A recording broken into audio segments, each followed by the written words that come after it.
بسم الله الرحمن الرحيم. الحمد لله الذي خلق الإنسان علمه البيان، والصلاة والسلام على رسوله الذي أوتي جامع الكلام وعلى آله وأصحابه الكرام الذين بلغوا الأحكام بفصيح الكلام. آج دروس البلاغہ میں ہمارا 7واں سبق ہے، جس میں ہم تاکیدی معنوی اور فصاحت متکلم کے بارے میں پڑھیں گے۔ اس سے پہلے ہم یہ بات پڑھ چکے تھے کہ 3 چیزیں جو ہیں وہ فصاحت کے ساتھ متصف ہو سکتے ہیں۔ وہ 3 چیزیں کلمہ، کلام اور متکلم ہیں۔ پھر ہم یہ بھی پڑھ چکے تھے کہ کلمے کی فصاحت کے لیے ضروری ہے کہ کلمہ 3 عیوب یعنی تنافر حروف، مخالفت القیاس اور غرابت سے پاک ہو۔ اسی طرح ہم یہ بھی پڑھ چکے تھے کہ کلام کے لیے بھی ضروری ہے کہ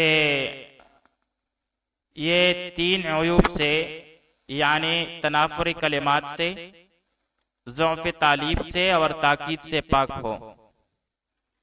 پھر تاکید کے بارے میں ہم پڑھ چکے تھے کہ تاکید جو ہے اس کی 2 قسمیں ہیں، تاکیدی لفظی اور تاکیدی معنوی۔ آج کی سبق میں ہم تاکیدی معنوی اور فصاحت متکلم کے بارے میں پڑھیں گے، اور اس کے ساتھ ہی فصاحت کے بارے میں جو ہمیں کلام کرنا تھا، وہ جو اسباق ہیں وہ ختم ہو جائیں گے۔ آئیے عبارت کی طرف بڑھتے ہیں۔ وَإِمَّا مِن جِهَةِ الْمَعْنَى، اس سے پہلے ہم پڑھ چکے تھے کہ تاکید جو ہے، تاکید کی تعریف ہم نے کی تھی کہ وَالتَّاكِيدُ أَن يَكُونَ الْكَلَامُ حَفِيَّ الدَّلَالَةِ عَلَى الْمَعْنَى الْمُرَادِ، کہ تاکید یہ ہے کہ معنی مرادی یا معنی مقصودی پر کلام دلالت کرنے میں خفی ہو۔ اور پھر ہم یہ بھی پڑھ چکے تھے کہ یہ خفا جو ہے، والخفاء اما من جہت اللفظ، کہ یہ خفا جو ہے یا تو یہ لفظ کے جہت سے ہوگا، اور اب یہاں پر فرما رہے ہیں کہ وَإِمَّا مِن جِهَةِ الْمَعْنَى، کہ یا تو یہ خفا معنی کی جہت سے ہوگا، یہ خفا یا تو معنی کی جہت سے ہوگا۔ اب معنی کی جہت سے خفا کیسے ہوگا؟ تو فرما رہے ہیں بسبب استعمال مجازات و کنایات، یعنی ایسے مجازات اور کنایات کے استعمال کرنے کی وجہ سے لا یفہم المراد بہا، جن کی مراد کو نہ سمجھا جا سکے۔ وَيُسَمَّى تَأْكِيدًا مَعْنَوِيًّا، اور اس کا نام تاکیدی معنوی رکھا جاتا ہے۔ یعنی یہاں سے تاکیدی معنوی کی تعریف بیان فرما رہے ہیں کہ یہ خفا جو ہے یہ معنی کے جہت سے ہوگا۔ اب معنی میں خفا کس طور پر ہوگا؟ تو وہ یہ ہے کہ کلام میں ایسے مجازات اور ایسے کنایات استعمال کیے جا چکے ہوں گے جن کی مراد کو سمجھنا مشکل ہوگا، یا جن کی مراد تک پہنچنے کے لیے لوازم بعیدہ اور وسائط کثیرہ کا استعمال کرنا ضروری بن جاتا ہے۔ یعنی متکلم کلام میں ایسے مجازات اور کنایات استعمال کرتا ہے جن کی وجہ سے کلام کا مقصد بغیر لوازم بعیدہ کے سمجھنا دشوار ہو جاتا ہے۔ وَإِمَّا مِن جِہَتِ الْمَعْنَى کہ یہ خفا جو ہے یہ معنی کے جہت سے ہوگا، اور معنی کی جہت سے جو خفا ہے اس کا وجہ کیا ہے؟ تو وجہ اس کی یہ ہے کہ کلام میں ایسے مجازات اور کنایات استعمال کیے جا چکے ہوں گے جس کی وجہ سے معنی مقصودی تک پہنچنا آسان نہیں ہوگا، یعنی معنی مقصودی تک پہنچنے کے لیے لوازم بعیدہ کا سہارا لینا پڑتا ہے۔ تو اس قسم کے کلام کو جس میں معنوی طور پر خفا ہو مجازات اور کنایات کی استعمال کی وجہ سے، تو ہم کہتے ہیں کہ اس کلام میں تاکیدی معنوی ہے۔ اب اس کی مثال آگے دی جا رہی ہے، اس سے یہ بات مزید واضح ہو جائے گی۔ نحو قول کا، جیسا کہ آپ کا یہ قول نشر الملک، نشر الملک، مالک نے بیچ دیے، پھیلا دیے۔ نشر الملک، بادشاہ نے پھیلا دیے، السنتہ، اپنی زبانوں کو، فی المدینہ، شہر میں۔ بادشاہ نے اپنی زبانوں کو شہر میں پھیلا دیا۔ نشر الملک، بادشاہ نے پھیلا دیا، السنتہ، اپنی زبانوں کو، فی المدینہ، شہر میں۔ نشر الملک السنتہ فی المدینہ، بادشاہ نے اپنی زبانوں کو شہر میں پھیلا دیا۔ مریدن، مریدن، اس حال میں کہ مراد لیا جا رہا ہے۔ مریدن کہ تم ارادہ کر رہے ہو، مراد لے رہے ہو، جواسیسہ، بادشاہ کے جاسوس، جواسیسہ، بادشاہ کے جاسوس کا، یعنی اس حال میں کہ تم بادشاہ کے جاسوس مراد لے رہے ہو۔ نحو قول کا، جیسا کہ تیرا یہ قول نشر الملک السنتہ فی المدینہ مریدن جواسیسہ، کہ تم بادشاہ کے جاسوس مراد لے رہے ہو۔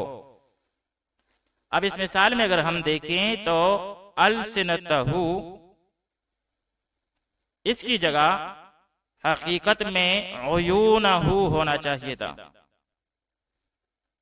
اس لیے کہ اس سے مراد جاسوس ہیں، اور جاسوس کے لیے عین کا لفظ استعمال کیا جاتا ہے، لسان کا لفظ نہیں۔ اور جاسوس کو عین یا عین اس وجہ سے کہا جاتا ہے کہ اس کی آنکھ تمام اعضاء میں خصوصیت رکھتی ہے، کیونکہ آنکھ ہی کے ذریعے جاسوس تمام حالات معلوم کرتا ہے، اور اپنے فرائض در حقیقت آنکھ ہی سے انجام دیتا ہے۔ اس لیے مجازن جاسوس کو عربی میں عین کہتے ہیں، اور عین کے ذریعے جاسوس کا کنایہ قریبہ ہے۔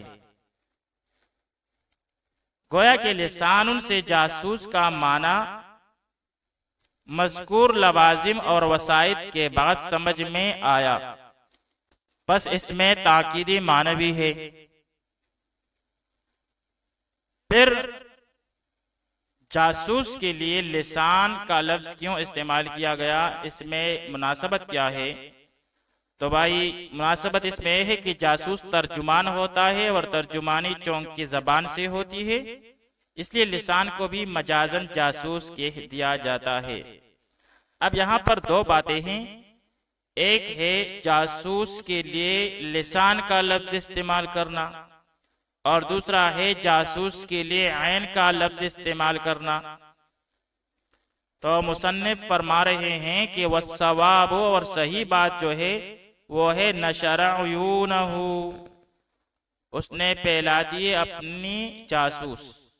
اب یہاں پر عین جو کہ آنکھ کو کہتے ہیں اور لسان جو کہ زبان کو کہتے ہیں، دونوں سے کنایا کیا جاتا ہے جاسوس کا، لیکن جب عین سے کنایا کیا جاتا ہے تو وہ کنایا قریبہ ہے، جبکہ لسان سے جب کنایا کیا جاتا ہے جاسوس کا تو وہ کنایہ بعیدہ ہے۔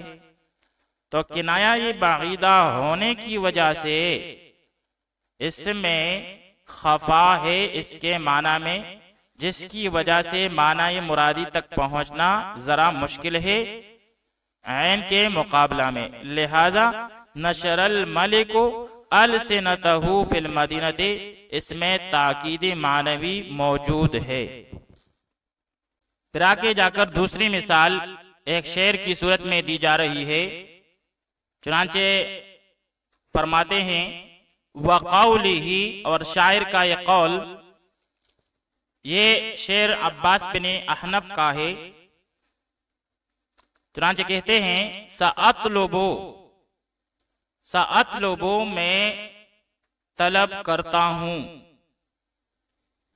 طلب یطلب طلبا، باب نصر ینصر سے واحد متکلم پہلے مضارع معلوم کا سیاہ ہے، سأطلب میں طلب کروں گا، چاہوں گا،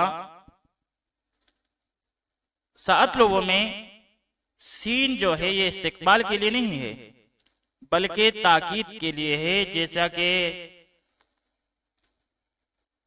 ارشاد باری تعالیٰ میں ہے سنکتب میں سین جو ہے وہ تاکید کے لیے ہے۔ سأطلب میں طلب کروں گا، بعد الدار مکان کی دوری، بعد الدار مکان کی دوری، عنکم تجھ سے، سأطلب میں چاہوں گا، بعد الدار مکان کی دوری، عنکم تم سے، کس بات کے لیے؟ لتقربوا تاکہ تم قریب ہو جاؤ، لتقربوا تاکہ تم قریب ہو جاؤ۔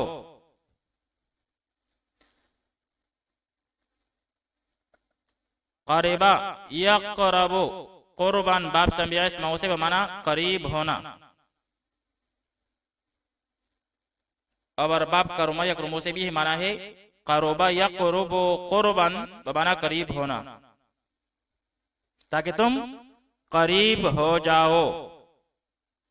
وَتَسْكُبُ، اور بہائیں گی، اور بہائے گی، سیاہ واحد مؤنث غائب پہلے مضارع معلوم، اسباب نصر ینصرو، سکب یسکب سکبن بمانا بہانا، سکب یسکب سکبن بمانا بہانا، آنسو بہانا۔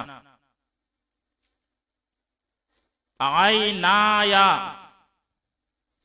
عینایا میری دونوں آنکھیں، اصل میں عینانی تثنیہ تھا، پھر یا ضمیر متکلم کی طرف اس کی اضافت ہوئی اور اضافت کی وجہ سے درمیان سے نون گر گیا تو بن گیا عینایا۔ الدموع آنسو، یہ جمع ہے دمع کی،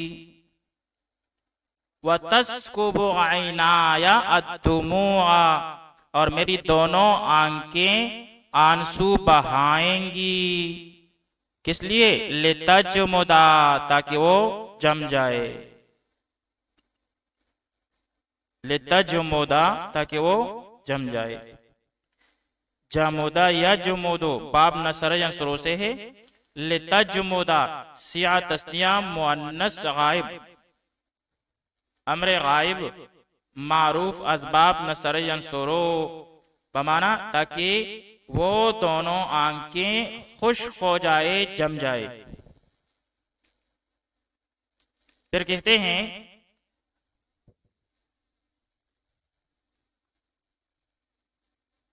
حیث کنا بالجمود عن السرور، چنانچہ یہاں پر کنا کنایا کیا گیا ہے بالجمود، جمود کے ذریعے، عن السرور، سرور سے.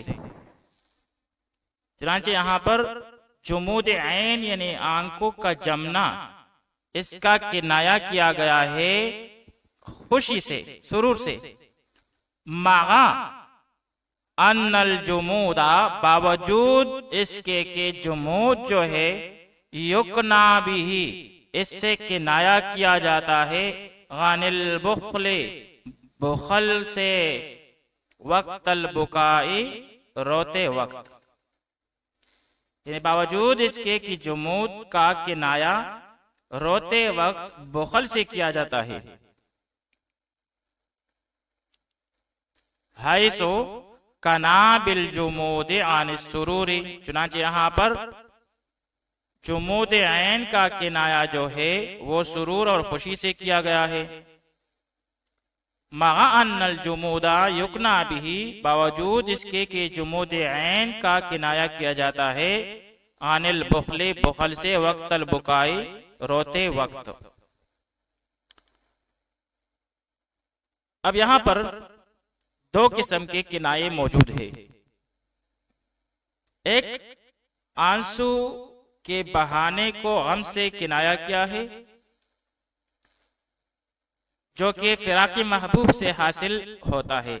یعنی محبوب کی جدائی کی وجہ سے جو غم حاصل ہوتا ہے اس سے آنسو کے بہانے کو کنایا کیا ہے. تو یہ تو صحیح ہے، لیکن آنکھوں کے جمنے کو یعنی جمود عین کو سرور سے کنایا بنانا یہ درست نہیں ہے.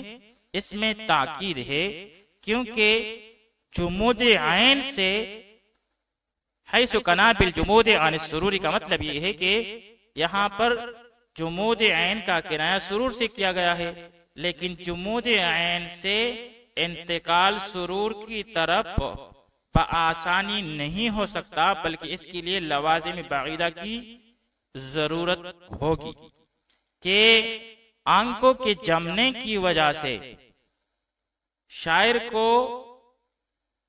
خوشی اور سرور کس طریقے سے حاصل ہوتی ہے. تو مشہور مطلب، اس کے کئی مطالب بیان کیے گئے ہیں، لیکن مشہور مطلب جس کو شیخ عبد القاہر رحمہ اللہ نے دلائل الاعجاز میں ذکر کیا ہے، وہ یہ ہے کہ بھائی صبر جو ہے یہ کشادگی کی کنجی ہے، اور ہر امر کی کوئی نہ کوئی انتہا ہوتی ہے. نیز ہر تنگی کے بعد سہولت ہوتی ہے، ان مع العسر یسرا.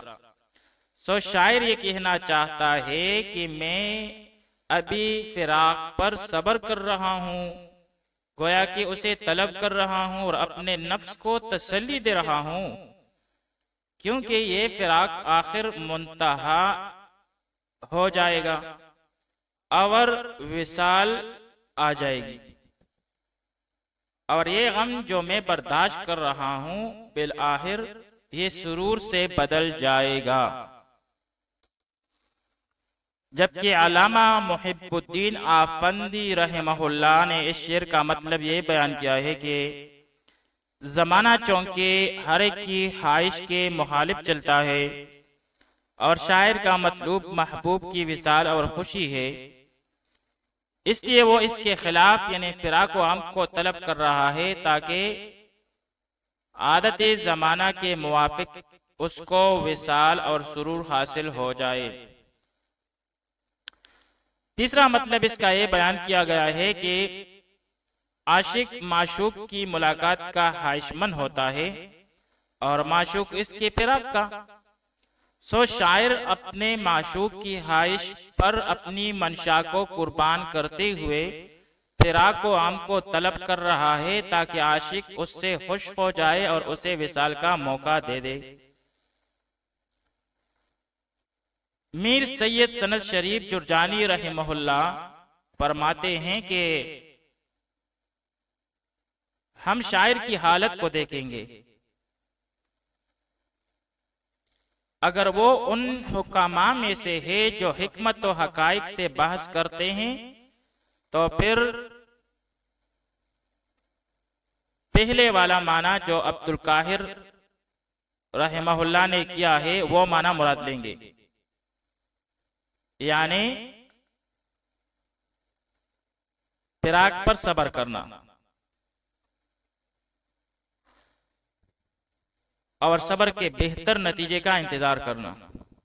اور اگر کوئی ظریف الطبع شخص ہو پھر آخری معنی مراد لیں گے، یعنی معشوق کی خواہش پر اپنی منشا کو قربان کرنا تاکہ محبوب اور معشوق جو ہے وہ خوش ہو جائے اور مجھے وصال نصیب ہو جائے۔ تو اسی طرح کئی معنی اس کے بیان کیے گئے ہیں۔ اسی سے متعلق اردو میں بھی ایک شعر ہے کہ بود خانہ کا ہوں طالب تاکہ ہو جاؤں قریب، بود خانہ کا ہوں طالب تاکہ ہو جاؤں قریب، رو رہا ہوں اس لیے کہ شادمانی ہو نصیب، رو رہا ہوں اس لیے کہ شادمانی ہو نصیب، بود خانہ کا ہوں طالب تاکہ ہو جاؤں قریب، رو رہا ہوں اس لیے کہ شادمانی ہو نصیب۔ تو اس طرح اس شعر کے کئی مطالب بیان کیے گئے ہیں کہ کس طرح سے جمود عین کا سرور سے کنایا کیا گیا ہے۔ آئیے اب شعر کی ترکیب پڑھ لیتے ہیں۔ سأطلب بعد الدار عنکم، سأطلب اس میں سین برائے تاکید، اطلب واحد متکلم کا سیاہ ہے، فعل ہے، فعل مضارع، اور اس میں انا ضمیری مرفوع متصل اس کا فاعل، بعد الدار عنکم، بعد مصدر مضاف، الدار مضاف الیہ، عنکم عن جارا کم ضمیری مجرور متصل محلن مجرور ہو کے جار مجرور مل کر یہ متعلق ہوا مصدر کے ساتھ، یعنی بعدا مصدر مضاف کے ساتھ، پھر مصدر مضاف اپنے مضاف الیہ اور متعلق کے ساتھ مل کر یہ مفعول بھی ہوا اطلب فعل کے لیے۔ لتقربو اس میں لام جو ہے جارا ہے اور تقربو منصوب ہے، اس کے بعد ان ناصبہ مقدرہ ہے، اور یہاں پر لام جو ہے لام جارا یہ بمعنی کئی ہے۔ تقربو جملہ فعلیہ بتاویل مفرد ہو کے مجرور ہے۔ تقربو اس میں واو ضمیر بارز اس کا فاعل، فعل اپنے فاعل سے مل کر جملہ فعلیہ خبریہ ہو کر بتاویل مفرد بوجہ ان ناصبہ، یہ مجرور ہے لام جارا کے لیے، پھر جار مجرور مل کر یہ متعلق ہوا اطلبو فعل کے ساتھ، پھر فعل اپنے ضمیر فاعل مفعول بھی اور متعلق کے ساتھ مل کر جملہ فعلیہ خبریہ ہو کر معطوف علیہ، کیونکہ اس کے بعد واو عاطفہ ہے۔ تسکبو پھر سے فعل، آئینہ یا مضاف مضاف الیہ مل کر یہ فاعل ہے تسکبو فعل کے لیے، الدموع منصوب بالفتح لفظاً ہو کے مفعول بھی، پھر فعل اپنے فاعل اور مفعول بھی، اور اس کے بعد لتجمدا جو ہے یہ لتقربو کی طرح اس کے ساتھ متعلق ہے۔ لتجمدا یہ اس میں لام جو ہے جارا بمعنی کئی ہے اور اس کے بعد ان مقدر ہے، اصل میں تجمدانی تھا لیکن اس سے نون تثنیہ گر گیا بوجہ ان ناصبہ کے، پھر یہ متعلق ہوا تسکبو فعل کے ساتھ، پھر فعل اپنے فاعل اور مفعول بھی اور متعلق کے ساتھ مل کر جملہ فعلیہ خبریہ ہو کر یہ معطوف ہے ما قبل کے معطوف علیہ کے لیے، اور پھر آخر میں جملہ معطوفہ ہوا۔ ترکیب ہوئی اس شعر کی جو اکثر پوچھ لیا جاتا ہے، تو بھائی ہم پڑھ رہے تھے تاکیدی معنوی کے بارے میں، تو تاکیدی معنوی کی بہت سے مثالیں اور بھی دی جا سکتی ہیں، جیسے کہتے ہیں فلان کثیر الرماد، کہ فلاں آدمی زیادہ راک والا ہے، اور اس کا مطلب ہے کہ فلاں آدمی زیادہ صحیح ہے، یعنی فلاں آدمی زیادہ راک والا ہے، یہ کنایا ہے سخاوت اور مہمان نوازی سے۔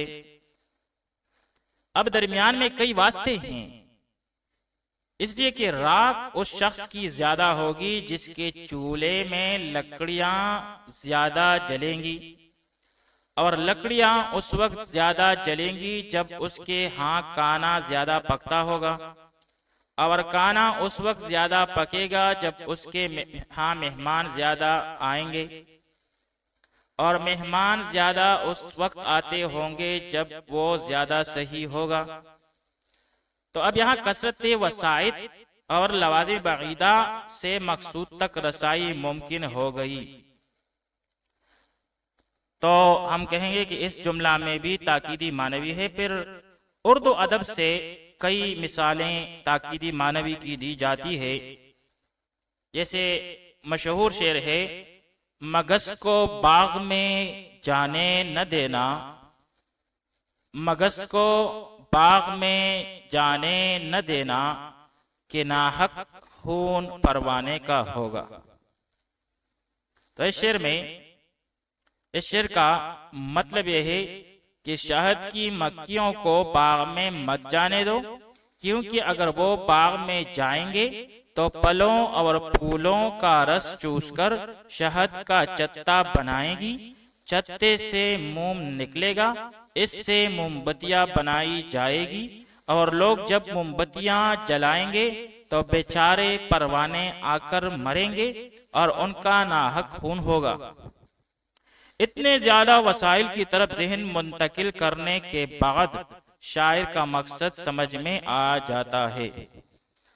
تو بھائی اس شعر میں بھی تاکیدی معنوی پائی گئی، کیونکہ مقصود آسانی سے ذہن میں نہیں آتا۔ اسی طرح کہتے ہیں، میری لیلا کو کر دیا مجنوں، میری لیلا کو کر دیا مجنوں، اے سکندر میں تجھ کو کیا کہوں۔ تو بھائی اس شعر میں بھی تاکیدی معنوی ہے کہ لیلا کو مجنون کرنا اور پھر اس پر سکندر کا کوسنا، یہ سمجھ میں آنے والی بات نہیں ہے بغیر واسطوں کے۔ تو اس شعر کا مقصد یہ بیان کیا جاتا ہے کہ شاعر کا محبوب اور معشوق جو ہے وہ آئینے کے سامنے کھڑا ہوتا ہے اور اپنی تصویر آئینے میں دیکھ لیتا ہے، جس کی وجہ سے وہ اپنی خوبصورتی پر نازاں ہو جاتا ہے اور خود اپنا عاشق ہو گیا ہے۔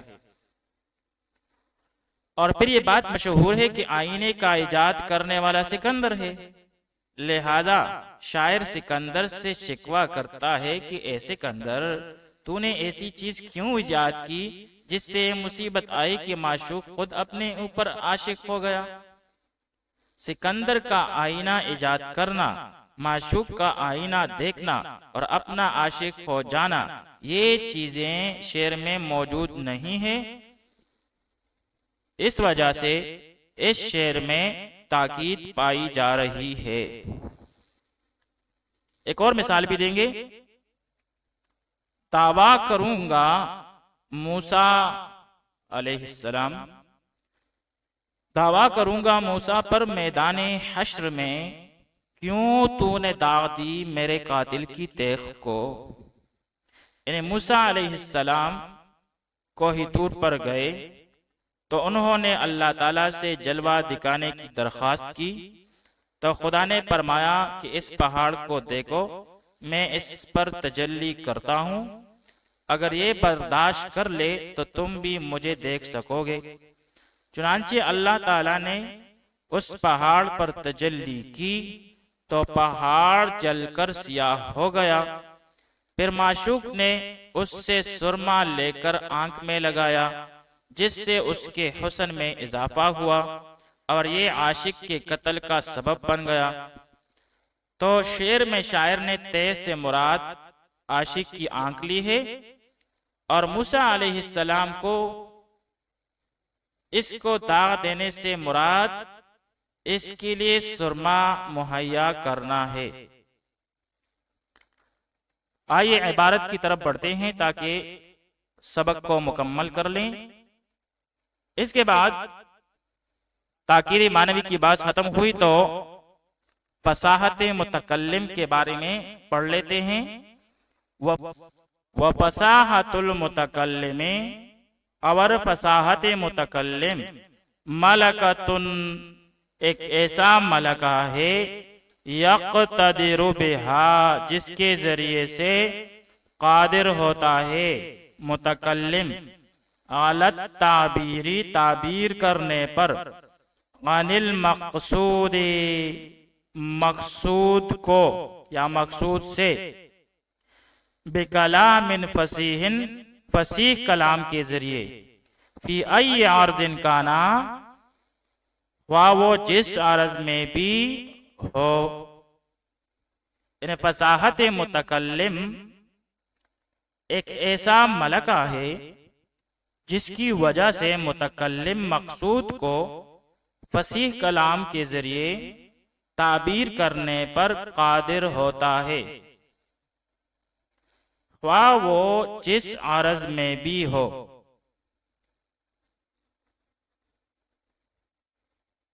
یعنی متکلم فصیح کوئی انسان اس وقت کہلائے گا جبکہ اس کے اندر ایسا ملکہ پیدا ہو جس کے ذریعے سے وہ اپنے معنی مقصودی کو، معنی مرادی کو فصیح الفاظ میں بیان کرنے پر قادر ہو۔ مطلب یہ ہے کہ اگر کوئی انسان، کہ اگر کسی انسان میں ایسا ملکہ اور ایسی قوت نہیں ہے کہ وہ تمام مقاصد میں کلام فصیح میں گفتگو کر سکے، بلکہ اتفاق سے بعض مضامین میں فصیح جملے استعمال کر لیتا ہے، تو ایسا انسان متکلم فصیح نہیں کہلائے گا، بلکہ متکلم فصیح وہ ہے جس کے اندر یہ ملکہ ہو کہ اس کے ذہن میں جو بھی معنی مرادی یا معنی مقصودی ہے وہ اس کو فصیح کلام میں الفاظ کی صورت میں اور اس سے تعبیر کر سکے، یعنی اس کو الفاظ کی صورت میں ادا کر سکے۔